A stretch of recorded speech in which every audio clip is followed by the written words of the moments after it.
दूसरा प्रश्न मैं लेके आया हूँ।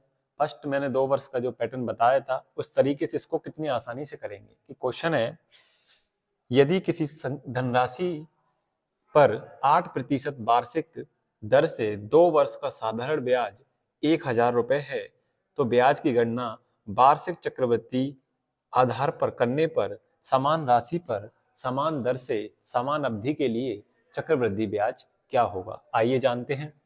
तो 2 वर्ष का पैटर्न क्या था हमारा, 1 2 1। इसने भी ये नहीं देखा, वो पिछले पार्ट में जाए वहां से देख सकता है।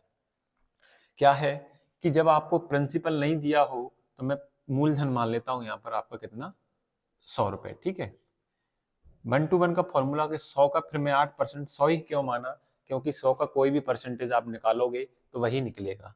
तो 100 का 8%, 8, तो इस एक की जगह आप 8 रख दो। ठीक है, फिर दोबारा निकालोगे तो दूसरी बार भी प्रोसेस वही रहेगी। फिर इस 8 का 8% निकालेंगे तो कितना आएगा आपका 0.64।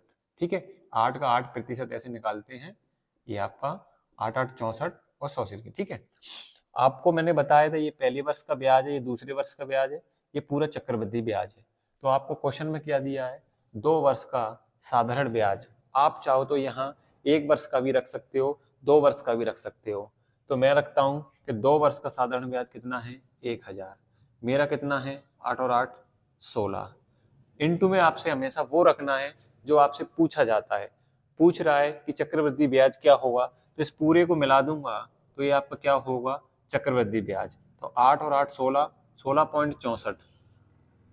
16.64 जब इनटू में रखूंगा तो आपका चक्रवृद्धि ब्याज निकलेगा। इस पॉइंट को हटाऊंगा, 2 जीरो लगाऊंगा। ठीक है, 2 जीरो से 2 जीरो, 16 से काटूंगा, 16 एकम 16, भाग नहीं जा रहा, जीरो लगाऊंगा, 16 चौक 64।